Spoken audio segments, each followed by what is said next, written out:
North east India festival ছিংগাপুৰত কোনে পাতিছিলে? জুবিনদাৰ সংগীতানুষ্ঠানটো কোনে পাতিছিলে?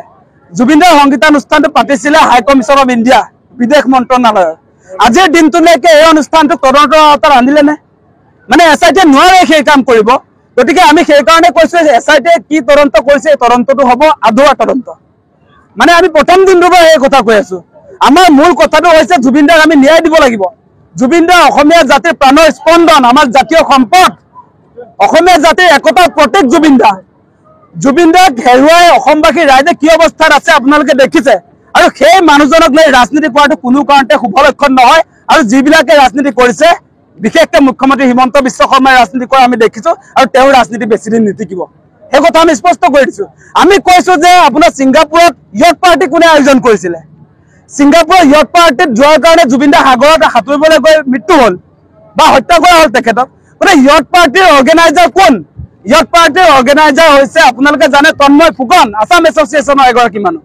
তন্ময় ফুকন এই পাৰ্টিটোৰ অৰ্গেনাইজাৰ। গতিকে তন্ময় ফুকনক আপোনাৰ কেৱল ষ্টেটমেণ্ট লৈ অসমৰ পৰা পঠিয়াই দিলে।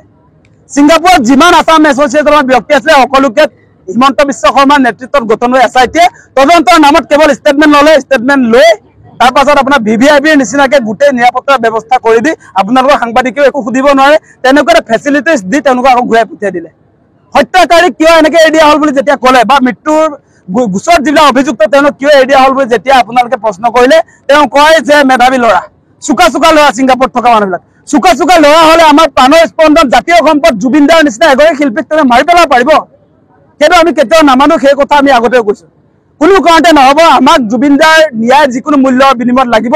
আৰু এনেকুৱা যিবিলাক তদন্ত চলিছে আপোনালোকে দেখিছে নে নাই? এতিয়া তদন্তৰ নামত তেওঁলোকে বিহু কমিটিবিলাকক মাতি আছে। তদন্তৰ নামত বেলতলা কমিটিৰ কি কথা আছে? আপোনাৰ ছিংগাপুৰত হত্যা হৈছে জুবিনদাৰ। ছিংগাপুৰত যিবিলাকে পাৰ্টি আয়োজন কৰে তেওঁলোকক এৰি দি এতিয়া আপোনাৰ এই জুবিনদাৰ কাৰণে পুৰি বনোৱা ৰুটি বনোৱা চাহৰ দোকানীজনক যদি আপুনি ষ্টেটমেণ্ট লয়, তেতিয়াহে তাৰ উত্তৰ ওলাব নেকি?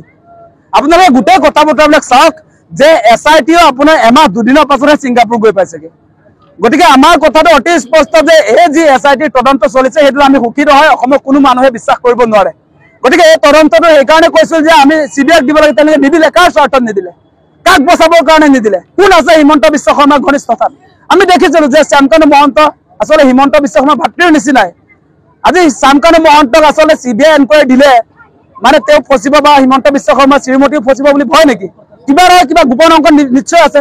গতিকে আপোনাৰ হত্যাকাৰীক বচাবৰ কাৰণে আপোনাৰ CBI তদন্ত নিদিয়া কথাটো বস্তুটো ওলাই পৰিছে নহয় যে মুখ্যমন্ত্ৰীৰ তাত আচলতে ইনভলভমেণ্টটো আছে। তেওঁ মানুহ এইবিলাক মানুহটোতো হয়। আমি দেখিছো যে বিজেপিত হিমন্ত বিশ্ব শৰ্মাক অনা মানুহবিলাক শ্যামকানু মহন্তৰ ঘৰৰ পৰিয়াল, ভাস্কৰ জ্যোতি মহন্ত, নন্দীগোপাল মহন্ত আপোনালোকে জানে।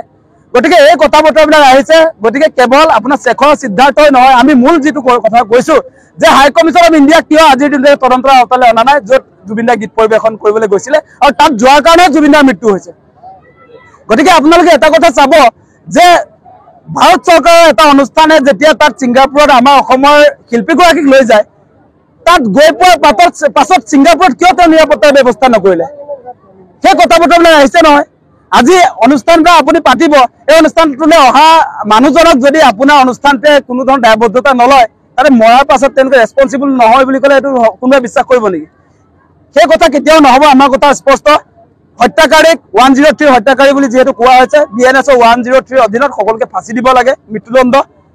মুখ্যমন্ত্ৰীয়ে যিহেতু হত্যা কৰা হৈছিলে বুলি কৈছে, আৰু সেইকাৰণে হত্যা কৰাক যদি ফাঁচি দিব লাগে তেনেহ'লে কোনো কালপিত বাচি যাব নোৱাৰিব। কালপিত আমি যিবিলাক দেখি আছো এই তদন্ত প্ৰক্ৰিয়াটোত যে ছিংগাপুৰত থকা মানুহবিলাকো কালপিত, তেওঁলোকো তদন্তৰ আওতাত আহিব লাগে। ফাঁচি যিকোনো খবৰৰ বাবে যোগাযোগ কৰক 7099017330 লগতে 7099017110 নম্বৰত।